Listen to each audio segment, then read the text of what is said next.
saying 30, I'm like, oh, you stealing. You just want us to steal views or something. LL Nation was good, Lucky Lefty Podcast. I'm your guy, Shaun Davis. This is your boy, Malik Zaire. We're brought to you by Onora Whisky, OnoraWhisky.com. It's that premium American whiskey, OnoraWhisky.com. And if you drink responsibly on today's show, Notre Dame continues to add possible elite talent to the 23 class. We'll talk about this. Look, when the Austin Novosad news broke, it was this man right here on this podcast that was like, no. Go get Kenny Minchey. Go get Kenny Minchey. I said it. Said it. You said it. And he was offered by Notre Dame, and we'll check out his film a little bit and what makes him special. Let me tell you something. He's like an MLB pitcher. This is a perfect tease for those of you that'll wait for that. I said I confused him and Dante from the back because they look the same. He knows how to change speeds, which is rare for a high school quarterback. That's all I'll say. And the film will bear that out. We'll also get into former Kansas State commit, now decommit, Dylan Edwards. I saw him at Notre Dame. Running back, runs a 4.35. Yep. Yes. Give me more. Give me more. Give me more. I don't care how many running backs. We'll find a way. We'll put one in the slot. We'll turn him into Percy Harvin. Whatever. Just give me more. Give me more speed. We'll go through the film breakdown of Dylan Edwards as well. We're going to honor the great Bill Russell today, man. That's right. For multiple reasons. And the question of the day, inspired by Bill Russell, because most would say that the Boston Celtics, if not equal, they are the greatest NBA franchise. If not equal to the Lakers, they are the greatest NBA franchise. And Bill Russell, with all the great players, was the Boston Celtics. Like, you don't mention the Boston Celtics without saying Bill Russell. You just don't. Who is the Bill Russell of Notre Dame football? Like, when you say Notre Dame football, who is the one guy that you're like, yep, he's Notre Dame? You're on mute, bro. He doesn't have to be the necessarily Michael Jordan, right? Because, Bill Russell got the most championships. I'm not even getting into championships. That's just like synonymous with the program. When you say Notre Dame, it's the first name that pops in your mind. If you were born into a certain era, it might be someone from that era. Okay. So my Notre Dame person would be, at the time when I'll speak from the years I was there looking at Notre Dame, I would probably say Minchey, just because I haven't seen, now outside of the thing he's on Netflix for, I haven't seen the amount of attention.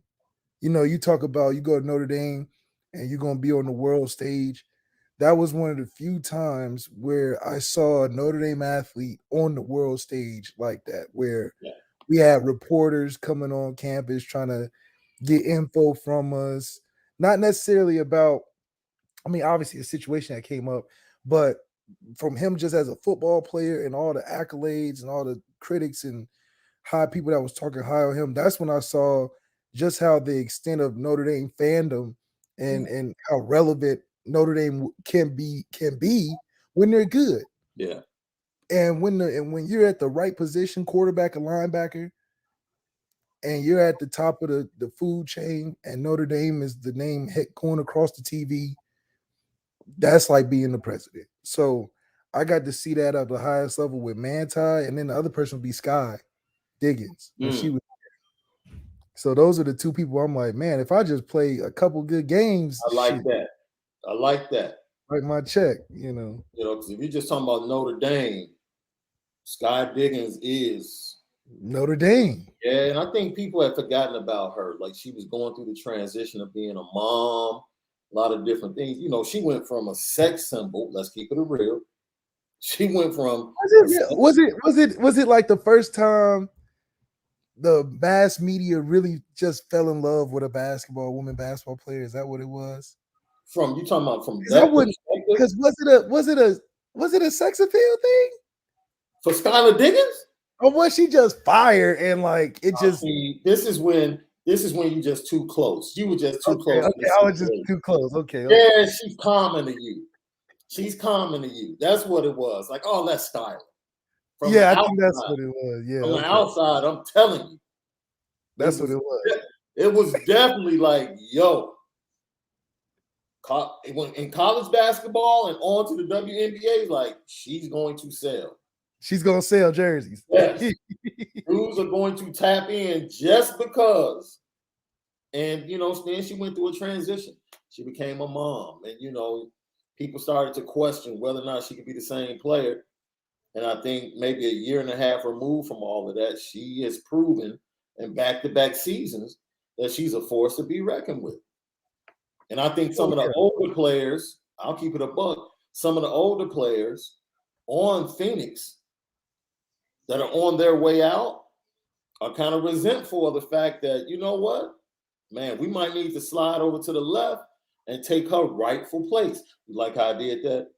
You like how I did that? Slide to the left, let her take her rightful place. That's right. Yeah. The podcast. Well, that's how we spit it different, right? He had a sermon before this, man. He was over here putting them soliloquies together. So, man, we see a lot of names, man. Lou Holtz. Thank you, Roderick. I saw a lot of Joe Montana from people. Omar Austin says The Rocket. Nikita 3000 says Tim Brown.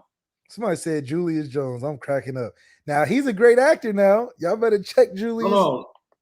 No. Julius is not the actor. Thomas is the actor. Thomas. Okay. Yeah, Thomas, he was just on the latest episode of P Valley. on P Valley? Yeah. Yeah, that's my guy. Now he in a couple things now. Yeah. No, they sleep on that. They sleep on Thomas. We'll have to get Julius on the show, man. He was on Power too, I think, for a quick second. Yeah, one of them. Mm-hmm. Shout out to the FPT major, man. So let me tell you a little bit about my weekend, bro. And then we'll dig deeper into some of this film work. So, every year, my parents, which I think is absolutely fabulous, man. My parents, they have a lot of land where their home is, and they host each side of the family. So my dad's side of the family gets the first Saturday in August.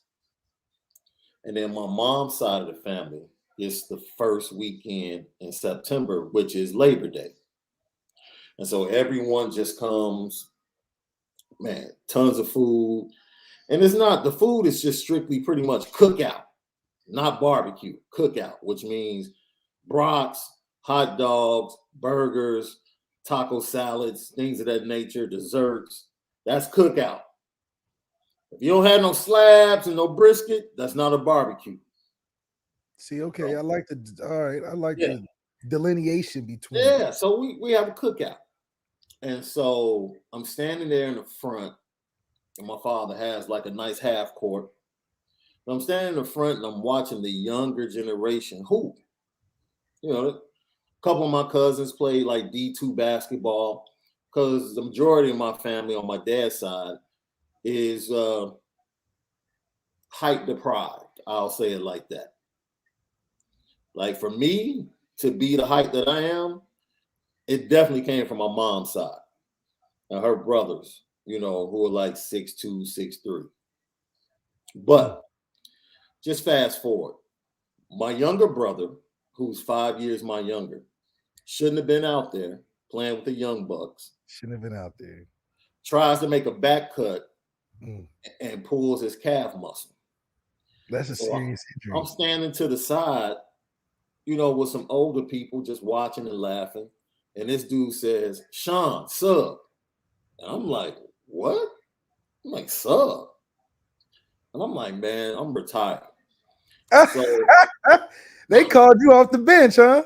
I'm like, dude, I don't do blacktop anymore. Y'all gonna have to give me some hardwood, something with some bounce. Yeah, because the knee. Yeah. So after about 5 minutes of haggling from the younger generation, that they know when they were kids, they have seen me, they saw me play basketball, so they know I can play. But I'm not nowhere near in shape to be running with these dudes. I'm not out here trying to go full 5. So, long story short, man, I get home last night, man. I had to ice my left ankle. Man, my darn lower back is feeling like somebody is putting a hammer into it like every 5 minutes. And the only reason I did it is because it was only like 6 points to point. It wasn't that many. It was just enough to get you feeling. I'm like, okay, right. You know, and the team I was going to was playing on, had some killers. You didn't really have to do much. Chris Paul. I'll do my Bruce Bowen impersonation. I'll stand in the corner. If I get a shot, I'll hit it. I went 1 for 2 from the field. That's all that matters. I got a little dish baseline, hit a nice little 20-footer. You know what I'm saying? So I was 1 for 2. I got about 3 if they had to call somebody to sub in, you subbed in and gave the minutes you needed. Yeah, I'm that good veteran. I'm the good Christian. I'm the good Christian, and I'm the good vet as well. I'm a good vet. I'm the good vet. The GC and GB, man. Yes, the GC and the GB. That's what I am. So, man, it was a lesson. Once again, I woke up this morning and I was suffering. And I was like, it was not worth it at all. It was not. So know your limits, people. When it's time to hang it up, I don't care if it's the athletic card, the player card, whatever card it is. When it's time to hang it up, man. Hang it up, man. You want to jump into some Kenny Minchey, bro? Let's jump into some Kenny Minchey. Oh my God. Because I already know that you're about to go crazy. Like this is what we talked about in the beginning. This is why I love that Notre Dame recruiting office, Marcus Freeman and others. Tune in to the Lucky Lefty podcast because you're gonna get some insight from your guys on the ground. Go ahead, man. Lock in with your boy. What I'm so impressed about Kenny is that like I said before, you just need to surround this guy with just enough talent because the one thing that he's special at is that he has touch on the football. Stuff that you can't teach, you can't go and train all day for. Some guys have a knack for touch and some guys don't. Not everybody can be a salesman, but when you can do stuff like this, dropping it over the shoulder, making the tough plays look easy, these are things that in any other high school film, these are picks because the level of football that they're throwing is one speed. Tyler Buckner's a one speed kind of thrower, but a guy that can drop stuff in the bucket like this is something that you are underrating as value as a talent evaluator because you're going to say, oh, he doesn't have a strong arm.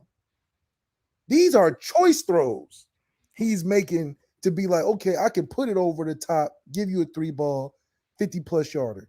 I can give you a level 2. That's 20, but it's over a defender's head. It's over a guy's arm. It's in the right spot. And the best part about why he has touch and why it matters is because it gets the receiver in a position to get yards after the catch. There's thousands of great quarterbacks out there, hundreds of good ones in high school football.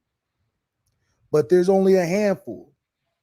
I'll say 2 or 3 that give the receivers the ability for yak yards after the catch.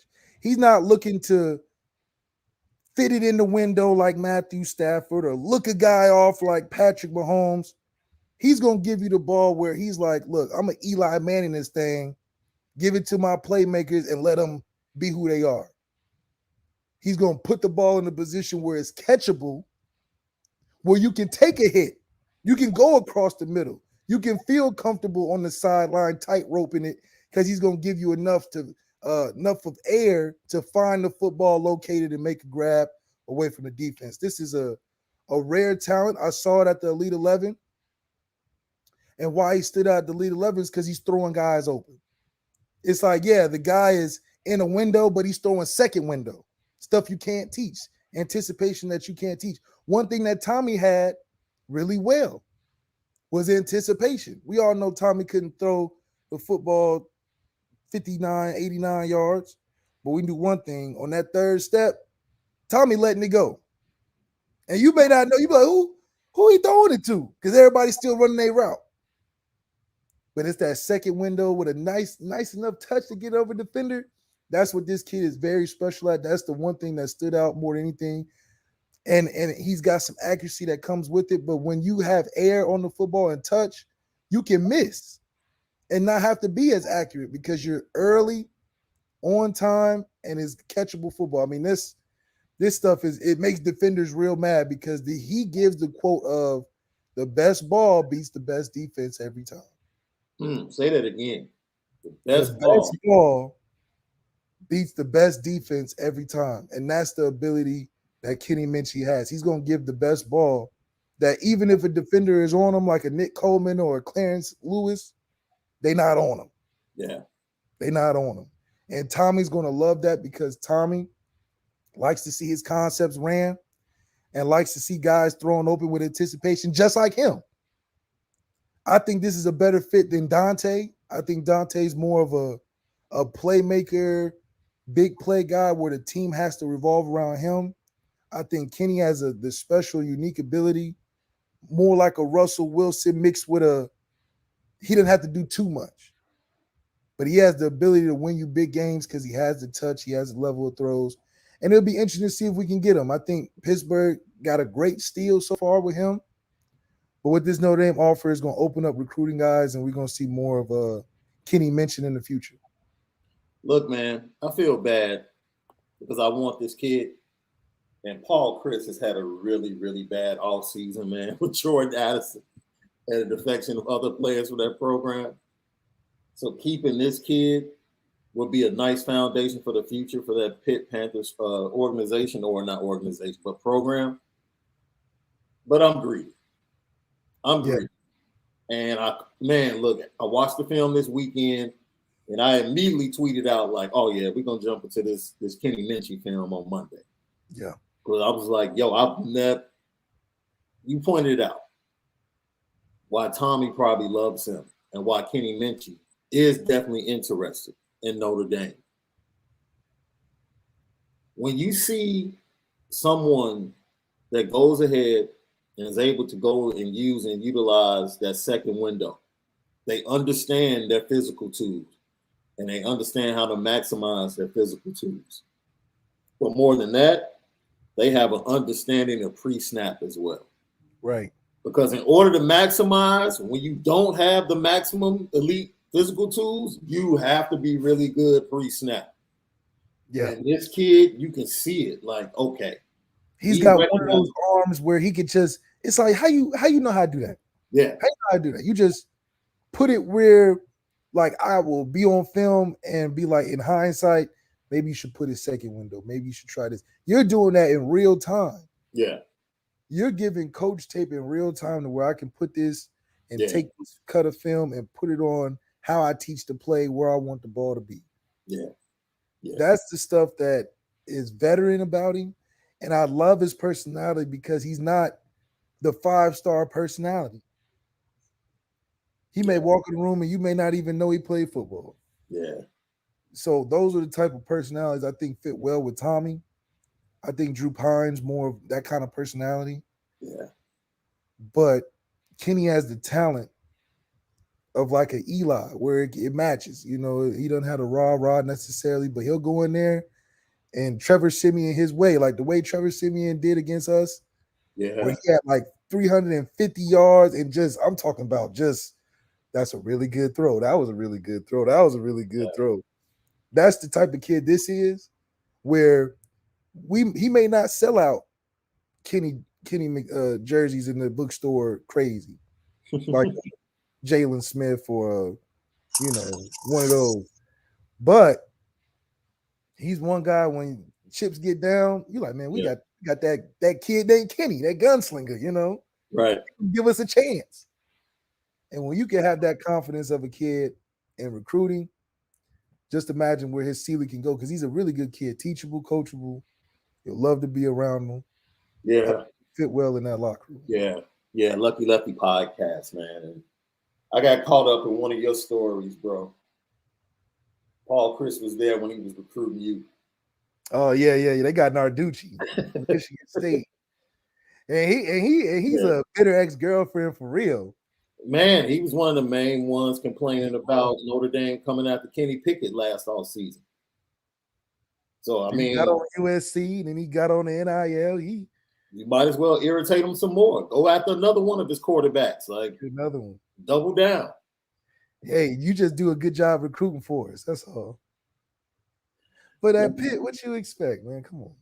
Yeah. So, someone made a good point. I should have hit the star on this comment. But like I said, I fell in love with this kid, right? Yeah. Because the last time we talked about him a little bit, but it was based upon what we saw at the Elite 11. You have chairs and maybe one receiver out there, but just watching game film, it's like, yo. And I know his receivers love him because they like, man, look, even if I'm double, you're going to put it somewhere to where I can get it and they can't. Yeah. I may take a hit, but I know I'm going to get it, Yeah. It's not going to be, my hand's not going to be tingling, and tingling after. That's what Ev does. I remember Brandon first came to school. Brandon was like that. I'm like, man, y'all throw too hard. Like every pass has to be the same. Yeah, I'm like, I'm 5 yards away. Yeah. You trying to take my nose off. I'm like, look, I'm not giving you scholarships. You don't got to impress me. Right. I think, and Kenny is like, man, go ahead. Like, you go to the backyard with your dad, throw the ball around. You're like, man, go deep, man. Go ahead, catch it.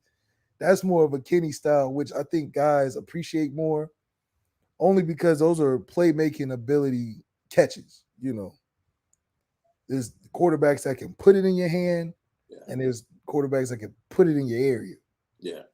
I like guys that can put it in your area. Thank you, Shaun Green, for this comment. Said responding to what we were talking about earlier. That's why I play golf now. I'm in no shape to play basketball or baseball like I used to. So I'm not trying to embarrass my former self on the court or diamond. Luckily, I didn't embarrass myself. See, the thing is, though, that hooper is just buried under a lot of stuff. So it takes a lot to resurrect them. That's why you got flashes. It's there. It's there. This is the funny thing, because I told myself, like, dude, I'm just gonna play defense, rebound, shoot jumpers, and they threw me the ball on the post. Mm-hmm. I was about to say. And as soon as I grabbed it, I don't know what the heck jumped out of me, bro. But I did 2 dribbles. Yeah. Easy. Hit a drop step. Yeah. Right. And as soon as I hit the drop step hard, moving people out the way. Dude, my left ankle was like, what in the world are you doing? And that's what I do. Oh, that's so fun. See, the thing is, when you get older, though, especially when you're competing with the young ones, it's about physicality. You got to be more physical. So when you get that ball in the low post, you moving things out the way. It may be slow, but you know you're strong, though. I should have just bagged him down like old Barkley. Yeah. Right. But no, I want to go ahead and do young Barkley and face up. And show some flash. Yeah. Show that first quick step. Yeah. Man, it was a bad rendition. It was a bad rendition. You want to jump to some Dylan Elbers, man? Get to Dylan Elbers. Oh, man. Let me tell you. You ran a really fast 40, too. Man, this kid, you're talking about. And look, it made me think about when we talked about this, right? Like watching Ricky Waters, and I'll run this back. Watching Ricky Waters and let me run this back for you guys. Starting out with the kick return. Watching Ricky Waters and Rocket Ismail on the same field is it's just crazy in the Lou Holtz era. And just The collection of elite talent offensively and playmakers that this staff is trying to put together, just kind of harkens back to that era, to where guys are interchangeable. And I don't know if this applies in football, but it gives you the opportunity to be able to play positionless football. Yeah, I mean, you at this point you can't even be recruited by Notre Dame until you got 3 or 4 plays of you playing different places. You got to at least have one special teams. You got to be on one defense in some position. Hopefully, you playing 2 or 3 different spots, and then we got to see some offensive carries. And that's what you're seeing a trend of. This is no different than a Rico's Flores film, where Rico playing running back, kick return, corner, linebacker, quarterback, wildcat, and then the only thing he's not doing is blocking. Catching screens, catching handoffs, long passes, short passes, kickoff returns, punts that go crazy, like just playmakers. And he's fitting into that category. And it's a different type of playmaker that we're watching too. We're not looking at conventional, catch the ball and take it to the house. We're getting the playmakers as catch the ball. I'm gonna do a little dance. I'm a stiff arm a dude. I'm gonna run left. I'm gonna run right. I might run around backwards. I might jump over a dude, and then I might, after I run out of bounds, I'm gonna run in the stands, hang with the cheerleaders, kiss a couple babies. These are the type of playmakers that we bring into Notre Dame. Cut back 50 times, like just all the sauce, all the pizzazz. This is what the comment that we had our guy on last week was talking about. You want screen poppers on the outside. Yeah, we were talking to Bruce Feldman, and he was like, the difference between Alabama and Notre Dame is the skill positions. Guys that when they catch it on the outside, you don't know what they're going to do. Yeah. You just like, you done messed up. You gave it to him at 5 with space. That's what the conversations will need to be having at Notre Dame with players like this. Oh, you gave it to him at 5? Oh, you kicked it to him? Oh, don't punt it to him. Right. We can't tell you what he's going to do, but we know that field position is going to be changed. And guys like this play early because he can play anywhere you want him to. Boom. What? We're deep at running back. Shoot, throw him back there, kick return. Oh, receiver went down. Oh, throw him in that slot. Have him run a couple one. And that's what Marcus Freeman is doing, man. He's really building a team that injuries are going to matter less. Injuries are going to matter less because all these guys have played that position at some point. Mm-hmm. All these guys are interchangeable. So losing to Avery Davis is not as impactful 2017 in the playoffs like it is now. Oh, we don't got Avery. Well, shit, we got Jay Lamar we can throw out there. Jadarian Price we can throw out there. This kid we can throw out there. Who you want? We got worst comes to worst, we could get Cam Hart and Xavier Watson come back over. So depth at all positions has increased because we're recruiting guys that play everything. Yes, and that harkens back to what Lou Holtz did when he got here. He just went out and got athletes, bro. Right? Oh, we missing linebacker? Shoot. Who play linebacker in here? What y'all take look like in high school? The guys that ended up being first, second round picks came to Notre Dame as wide receivers, but they're being drafted in the first and second round as defensive backs. Now that's what you call a program that has what? Development. Development. Regardless of all the naysayers, our numbers for NFL and the amount of guys that we're developing from year 1 to year 4. Yeah. Has to take some type of credit. Now, why people don't give us the credit we should deserve, and that's because it's the most important position where we haven't been as prominent. That's the quarterback. Yeah. I think Alabama, for making Jalen what he was, making Mac and Tua what they were. Because Bryce is better than all of them, in my opinion. Right. I don't think Saban had to do much with Bryce. Right. He had to do a lot with Jalen. Mac, Mac, when he first got there, wasn't the Mac that had that spectacular season. I know that. Facts. So there was some development that took place for Mac there. But for us, from a development standpoint, look at what we put in the league. Deshaun ain't won not one game. And he was day one drafted first, all that. Yeah. Brady Quinn had a rough time. The Golden Boy. Jimmy Carson had a rough time. So it's like shit. That's why teams ain't people not giving us the respect on the player development like they should. But if we had to get on paper now and just break down the people we putting in and developing, we can make a case. And NFL scouts will tell you when they get Notre Dame players into camp, they realize like, yo, these guys are well coached. That's why you got guys like Matthias Farley, T.J. Jones, building careers for themselves because they're well coached. Are they the most dynamic player ever? No, but they 6-7 years in the league. Robert Theo Bland. Riddick. Theo Riddick. Theo Riddick. Theo Riddick was not a running back per se. He was a everything back, but he was well coached. Played in a lot of big games around a lot of big time talent. So for his lack of speed, he was a football player first. Yeah. And a well coached one. That's why he survived in Detroit for as long as he did. He was a utility guy. We have more Theo Riddicks now than ever at Notre Dame. The whole team full of Theos. You know what I mean? So, yeah. I mean, look, but even the linebackers, we got linebackers that can play offense.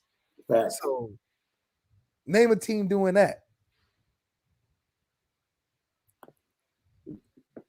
Basin Domer Edwards was on ND's campus within days of being offered by Notre Dame and then decommitted from Kansas State after he got back from the ND visit. Can you say flip? Things are trending in a very positive direction. I'll definitely leave it that way. Joe H, thank you for tapping in this morning. The key is to never stop playing. I played in a men's 35 and over league until my early 50s. Had to stop because knees couldn't do it anymore. Diagnosed with MS 2 years ago at 62. Wheelchair now. Joe H, our prayers go out to you, man. Keep battling. Keep showing up in life. I definitely believe you're going to overcome everything that comes your way, man. Stay strong. We appreciate you. That's right. Prayers goes out to Joe H. But Joe H is right, man. The key is to keep playing. You have to keep playing. He's right. Man, it don't matter. Once you get out of college, goal is to keep playing. Now you got way better options. Canada, XFL, AFL, they all types of stuff. Back then, it was like, shoot, if you don't make that roster, you're gonna be a traveling man. You're gonna be in Ottawa or some Saskatchewan. You're gonna be in Europe or something. But I do think that is the key. And guys that stick with it usually land where they want to be eventually. Yeah. Jay Chillin. That's right. Salute. Onora boys. I like that. The Onora boys. I like that. That's right. The Onora boys. Thank you for the super chat, Charlie Weiss. Last belt loop. Imagine a Bell Edwards as kick return guys. Yeah, I mean, shoot, we ain't never had when's the last time we had an exciting kick return guy? CJ Sanders, maybe? Yeah. Or Greg Bryant, maybe? He the thespian from Ray, the movie. That's the last exciting kick return, punt return we ain't had. Oh, was he out? He was at the GA3, right? Yeah, the last time I remember Notre Dame ever trying to really have a kick returner that was dynamic was Devontae Neal. And that was 2012. Ooh. Other than that, I haven't seen us really focus on having a specialist at kick returner outside of CJ. And that's a lot of years and gaps where we just been throwing guys out there like, all right, we'll throw Fink out there a couple times, Yeah. You throw a Salerno out there, you throw a receiver, that's your third receiver, but just to field the ball. Yeah. Go out there and catch that. But now we actually trying to score points when you get a guy like Edwards back there. Now I'm like, okay, y'all better cover this team. Right. We ain't about to fair catch this one. Lucky podcast. So both of those guys, man, you want them to become a part of this class, but there's still some work to do with the guys that have been on campus multiple times and have been prospects in the 23 class for a while, right? Ronan Hannafin, who, I mean, I don't know if everybody's reporting it, but we talked about it. Clemson, Notre Dame. Notre Dame was the longtime leader for Ronan Hannafin. Clemson comes in, great relationships. Dabo Swinney, if you talk to a lot of recruits, you can talk to recruits that committed to Notre Dame. Dabo Swinney's very charismatic, man. You see why guys love to play for him, commit to his program, and not only Dabo Swinney, but the positional staff have done a great job climbing back into the race. And ultimately, it comes down to like relationships against what you know as a young man is the best thing for you for your whole life. It's a similar situation to the decision that Christian Gray had to make, knowing that Notre Dame was the place for him versus his mentor, comfortability, and going to a place that produces defensive backs consistently in LSU. You know, and it was difficult, but ultimately Notre Dame won out because Christian Gray knew he was a Notre Dame fit. He knew that was the right place. Same thing for Ronan Hannafin. He knows. Yeah, But, I think at this point, everybody knows. Yeah. It's just a matter of, are you willing to embrace what it brings to you? Because a lot of guys have to decide that for themselves. And a lot of guys, a lot may not be able to want to take that challenge because it's not no easy offer to accept. Yeah. As opposed to like maybe going to a North Carolina State or something, a Virginia or something. Not saying it's not great football, but it's everything else. Yeah. all the other stuff that's included that make it what it is. Not in because football is just football. Right. Once again, August 5th, this Friday, man, press conference with Marcus Freeman, State of the Union going into fall camp. We get to see the team for the first time, their first practice, but they have been getting it in with strength and conditioning coach Matt Bayless in the meantime. And, they happen to put out a promo video. And I said to myself jokingly, like, yo, like, I wonder if Malik remembers days like this. It's pretty intense, bro. Every single game that we play in here matters. It's a certain standard. Okay, the golden standard that has to be achieved when we play in this stadium. You guys, this team right now, you are setting the foundation for what's supposed to happen in this stadium. You guys understand that? You're setting it right now. Hey, you're setting it right now on what's going to happen when those teams come in here. Okay, when they fly in and they know they're coming to Notre Dame Stadium, your mentality is whoever comes through those doors, they're ours, no matter what. Ours, man! We're Notre Dame. We're Notre Dame. Let's go. You're coming into our place. We take care of business here. We're gonna do one, two, work. One, two, finish. One, two, finish.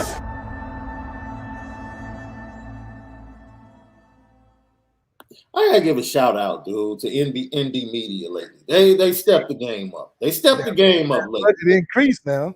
Yeah, they've stepped the game up lately. So they must have hired Steven Spielberg over there. What was the worst?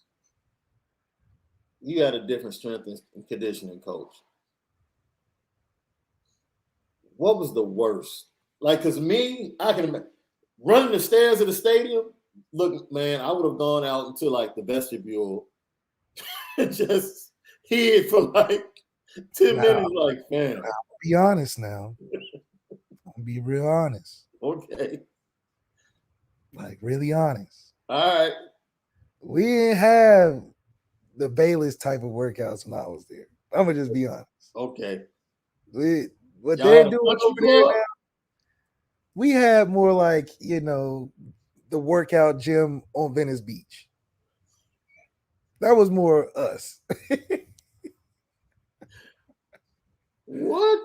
Now, to be honest, we were way more motivated in the sense of like for instance, me, I took my weightlifting very serious. So like, you didn't have to really do all the extra hype up and yelling and screaming. It's like when we went in there, it was like this was on the board. Yeah. Get your shake, your creatine, get after it. And it was a social thing. I don't know. I mean, it was. I'm not gonna say we didn't do nothing, but listen, we were plenty strong. We had guys like Tuit and Nix and Shimbo, like. But look at Shimbo and Eshak, and I mean, we had way bigger guys 2012, 2013, 2011 than the guys now. Like Foskey would be little compared to what Romeo was and Eshak and Tuit was back then. Right. But Foskey may even be a linebacker. But yeah, Jared Grace, Ben Council, these are 6'5" monsters and shit. Like, like it was just a different time. It was like more like, I don't know, but we never worked out as hard as Bayless. That's just a fact. You can ask anybody moving forward. But we had guys like Doug Randolph and Michael Deeb who were huge. I mean, these guys were freaks. Like, Quentin Nelson, we had him. We had Zach Martin and Chris Watt and Lombard. And so we had this, but it was more like Muscle Beach. Like all them dudes on Muscle Beach are huge. Right. And they working out, but they ain't running those stadiums. They ain't screaming and yelling with the shirt off. Like, we did some of that. Like, we had our early morning workouts where we pushing each other. But I don't know. It was way more veteran than this feels like boot camp. So maybe that's what it is. But I tell, especially the young people I mentor, I tell them this all the time. There's not a person in this world that does not want structure in their life. Facts. Everybody wants structure. They can push against it. Everybody wants structure. Our structure, okay, that's a better way of putting it. Our structure is softer. Yeah. What would Matt Bayless have been worth to the 2014, 15, and 16 teams?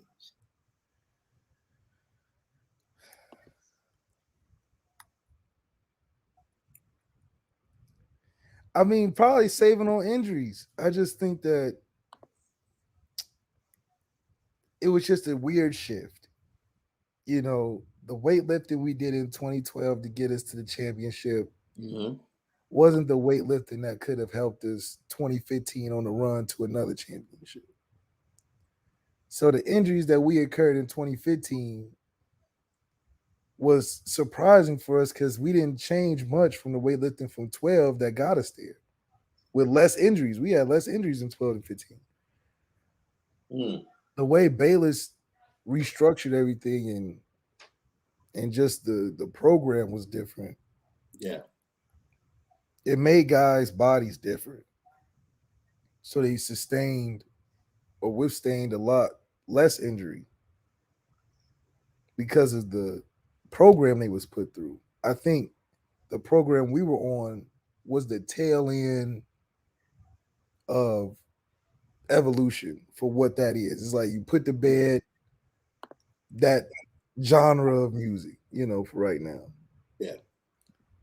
Bayless brought a whole refreshing vibe, brought a whole new energy and a whole new sense of urgency to the weight room to where, like I said, we was, when I came in, it was way more get your work in, get your little shake creatine in, stretch a little bit, go on with your day. Right. Towards the end of it, it was, guys weren't receiving it the same. Oh, we go in here, we don't do nothing with work, They became more babies. So you had to really be on them like, hey, man, did you get to all the sets? Like, you know what I'm saying? So I think that's where the Bayless came in and was like, oh, y'all young pups, let me get y'all tapped in. Let me be on y'all. Make sure y'all do this. Oh, no, we finna run all these crazy drills. So I think that's what kind of happened. Like the age of the team dropped because guys started going to league. We was good, all that type of stuff. And it became a group of babies. So that's what Bayless came in and like really whipped boys into shape, right? And started it again, started that cycle again. Because about that 2012, 15, it was from a development and weightlifting standpoint, it was kind of waning. Just because it was like, we tired of hearing, same old garbage in, garbage out, these sayings and these basic power lifts. And, we felt like it could be more. Bayless brought more. Yeah. And it was just a good amount of time. Lefty podcast. So let's get to some of these questions, comments. I saw this one from Connor Patton. Connor, thank you for tapping in with us this morning. Is offering upfront NIL money to recruits inevitable? I mean, I think it's happening already, but is Indy defending a dying rule? Is Indy defending a dying what? Rule. I guess Connor is saying, look, we can let's come speak to it from this standpoint, and then Connor's question, I think, will kind of line up. Notre Dame has taken the stance, and Jack Swarbrick was very honest and transparent, like over a year ago. Like, we're going to watch the landscape of NIL and see how it develops, and we're not just about to jump in head first. We're not doing that. So to have the perception, you put it like this, someone tells you the truth and you just don't like the truth, then that's fine. But Jack Swarbrick told you this was coming. Like, this isn't Notre Dame saying we don't want to do it. Notre Dame formed a game plan and said, we're not about to jump in this early on. We're going to allow it to play out and see when things start to level off, because everybody in the industry knows that this is going to level off at some point. Either the corporations are going to pull their own coattails and say, hey, we need to be a little bit more careful with where we put our money, or there's going to be legislation on the back end. At some point, things are going to level out. And when you hear Kirby Smart and Nick Saban down at the SEC Media Day calling for these things, calling for the guardrails, like, you understand that eventually, Jordan Addison at USC being promised money, still hasn't received it. Being promised deals, still hasn't seen it. Scott Schrader, who covers inside USC, putting up a post about Malachi Nelson visiting Texas A&M this weekend. Number one, because he's not sure if he wants to sit behind Caleb Williams for 2 years. For 2 years, instead of going and starting from day one at another place. And two, the same thing. USC has no NIL collective. Notre Dame has multiple NIL collectives. Tom Carter has one, right? Brady Quinn has one. There's another one that skips my mind right now. You have the Irish Players Club. Dick Sporting Goods just lined up both your wide receivers, Lorenzo Styles Jr., Braden Lindsey. Like, Kyle Hamilton was like, top 3 NIL athletes last year? And that was very quietly. So it's not that Notre Dame is pushing against NIL. They just refuse to use it to entice players. And I respect that, because they're standing firm on, we're unique. This is why you choose to come here. And to dirty that with NIL would make them just like everybody else. And now your brand is kind of lessened, in my opinion, if you just immediately jump into NIL. So Jack Swarbrick, he told us the truth. We might not like it, but we know that this is what Notre Dame was going to be doing at the beginning. of NIL. That's what they're doing. And there are a lot of smart people at Notre Dame. Yeah. So, and a lot of smart people connected to Notre Dame. So, you know, I think the benefit is you got people that are going to try to find the best way to get it done. Yeah. And we're not one for the gimmicks. I feel like we've established ourselves beyond a gimmick culture to where we're going to evaluate things full force on our own independently and do what we want. We're not going to fall into the trap of the new shoes coming out, so we're going to stand outside. We're going to have, our inside people holding it in the back for us.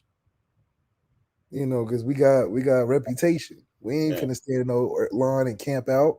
Right. We got our guy that worked there. Right. So at any point when we want to get some shoes, we can go get them. Yeah.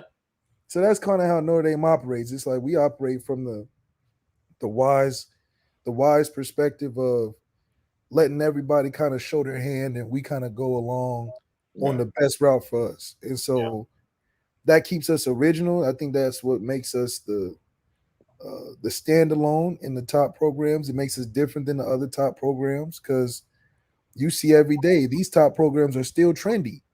Yeah. Alabama got on NIL quick. Georgia got on NIL quick. Ohio State got on NIL quick. Ohio State told you, shoot, a DN cost you about $3 million, a quarterback cost you about $5 million. I didn't even know the going rates. But we don't play keep up with them. Even though they top programs, we're a top program because of the things we do and the way we go about it. They're trendy, so they're going to do whatever the hottest thing. That's what Nick Saban was pleading his case. Yeah. We don't got to plead our case. We just have to find ways to get it done better, and that's what we do every time.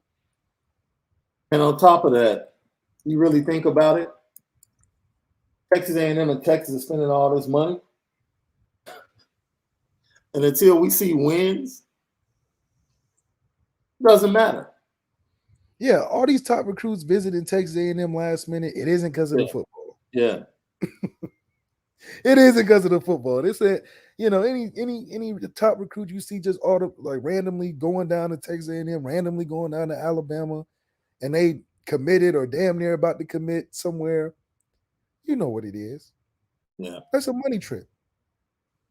They just want to see it laid out on the table. How you guys going to set it up? What am I taking home on the visit? What am I getting when I come? That's what them conversations about. Because ain't nobody just get this newfound love for Texas A&M late in their process. Because in the middle of nowhere. I don't know if everybody been to College State in the middle of nowhere. So it's not like you just, man, I've been growing up a Texas A&M fan my whole life. Not true. Yeah. So we know what it is, and Notre Dame does too when it comes to our recruits going to those schools. It's like we ain't worried about it because we're not offering that. That's a good way of looking at it. So let's get to some of the updates from this weekend. I know Notre Dame and the fans, not Notre Dame, but the fan base was abuzz this weekend when they heard that Keon Keeley, 23 commit, was visiting Alabama. Why wouldn't he?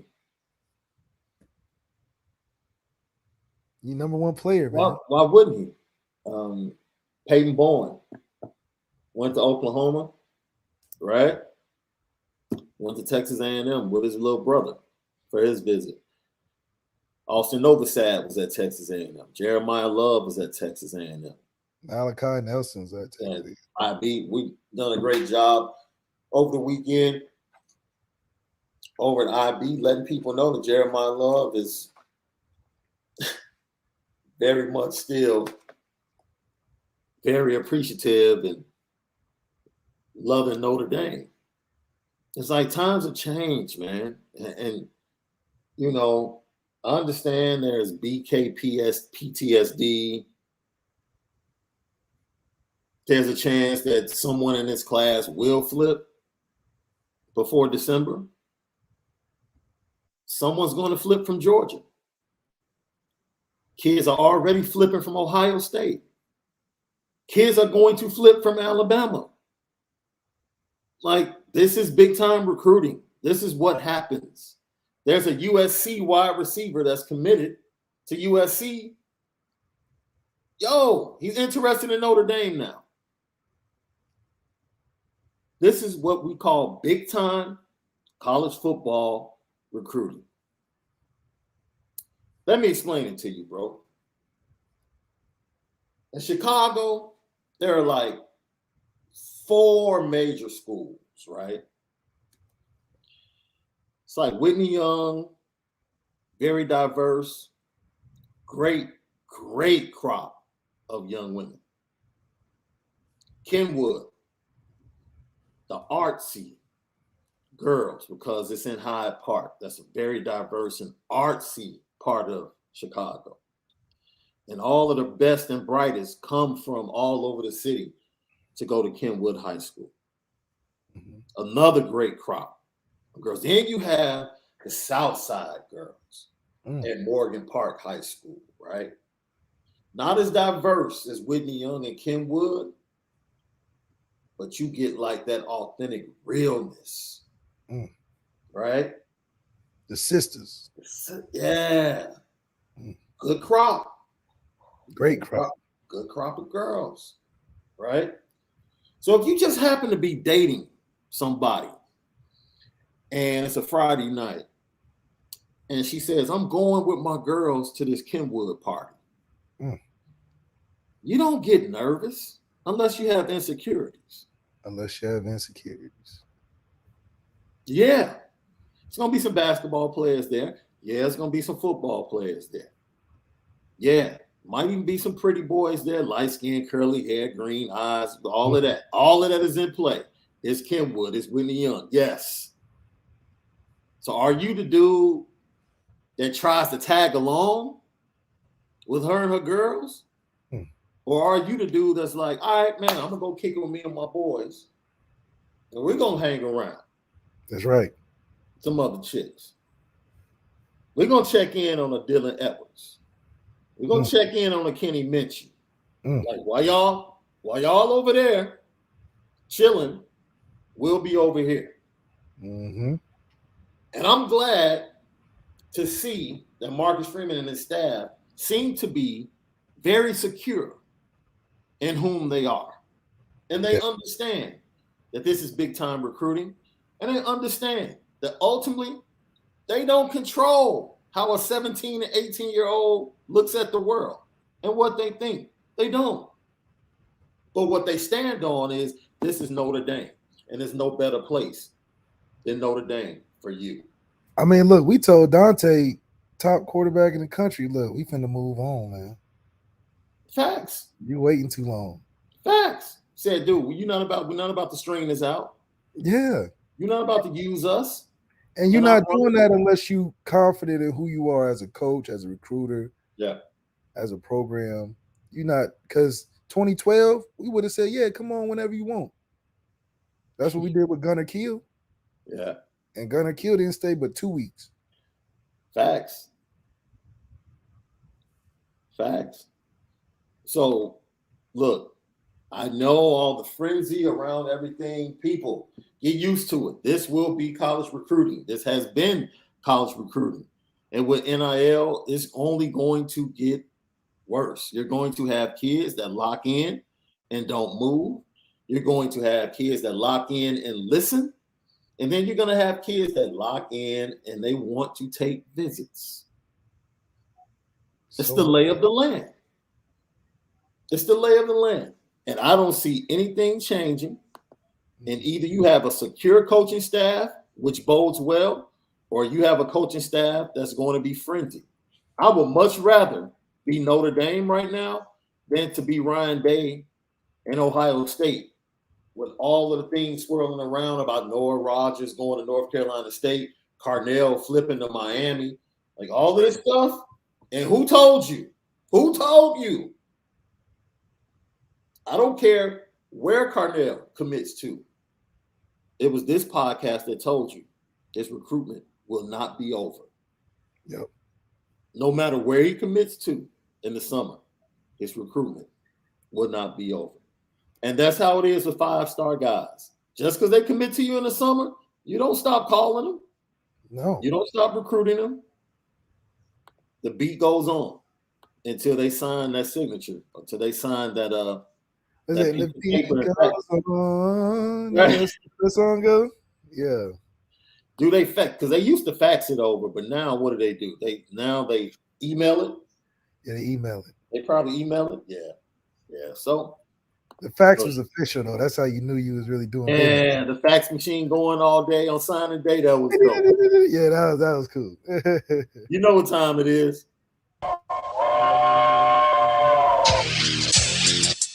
Petticoat.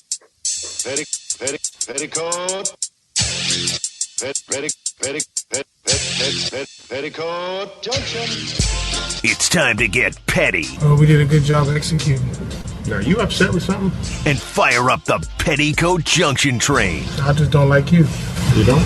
No. What is today's petty historic Petty Junction?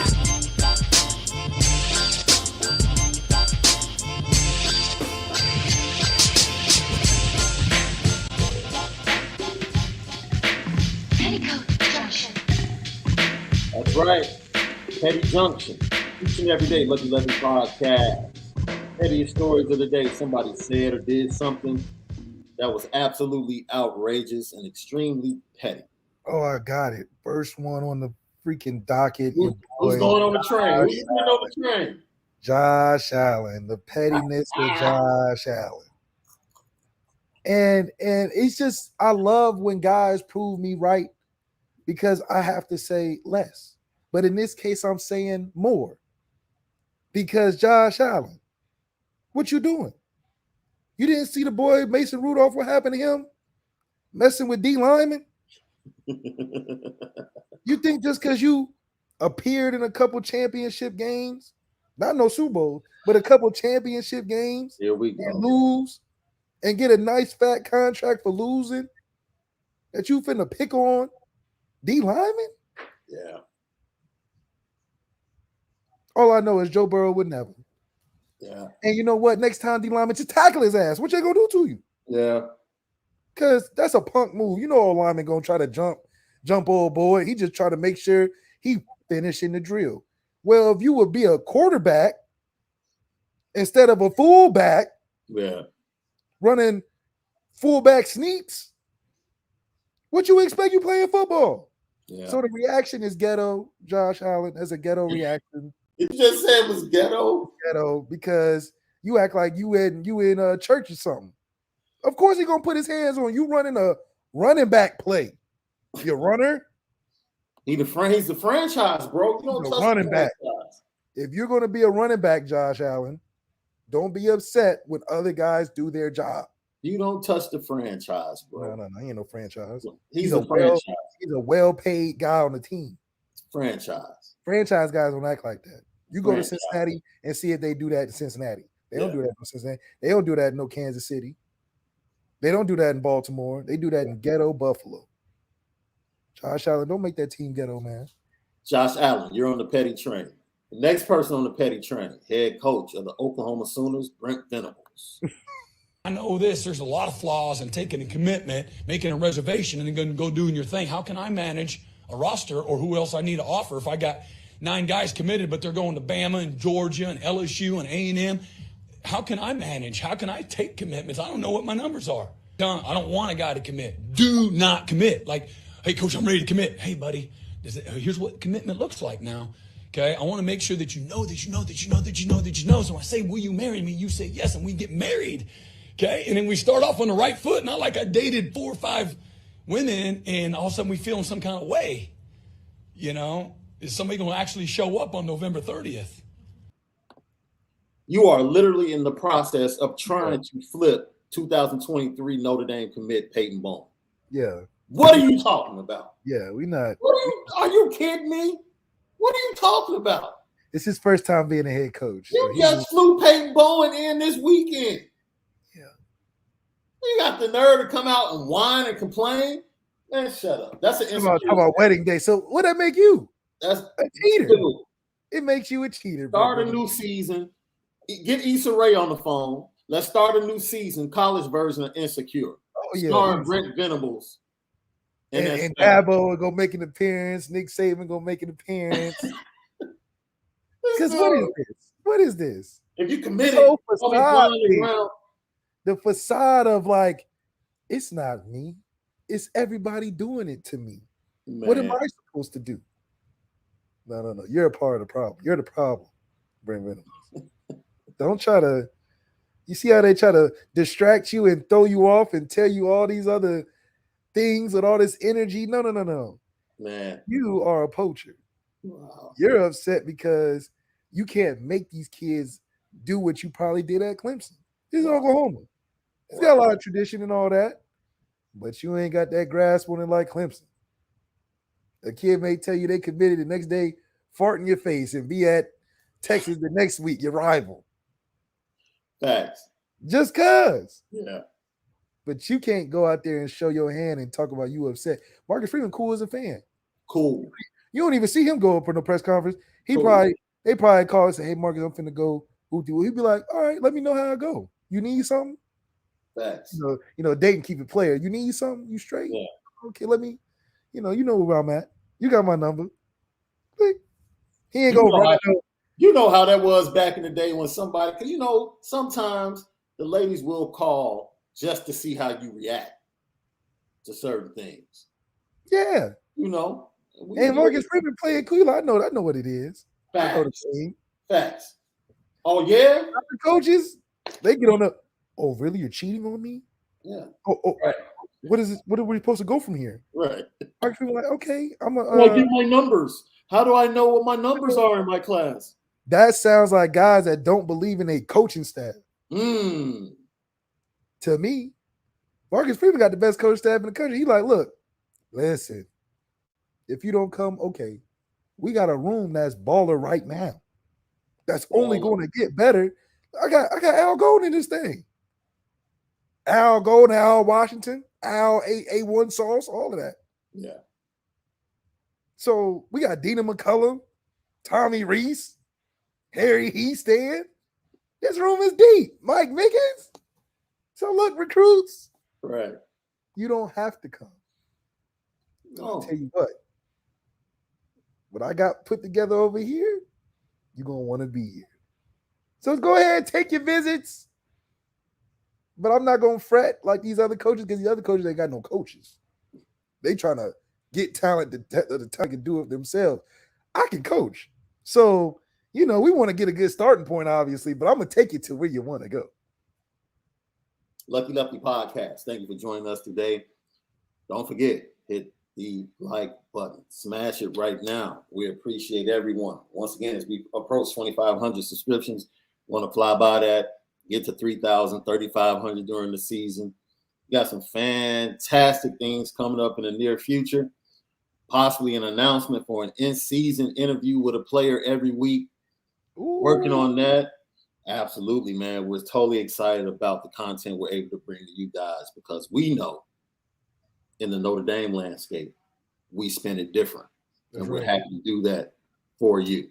So thank you once again to LL Nation, everyone that tapped in this morning. I'm Shaun Davis, that dude, the original Lucky Lefty himself, Malik Zaire, brought to you by the Onora boys, Onora Whisky, OnoraWhisky.com, premium American whiskey, OnoraWhisky.com. We'll see you tomorrow for another great episode of the Lucky Lefty Podcast. Have a wonderful day. And most of all, make sure that you spend it different.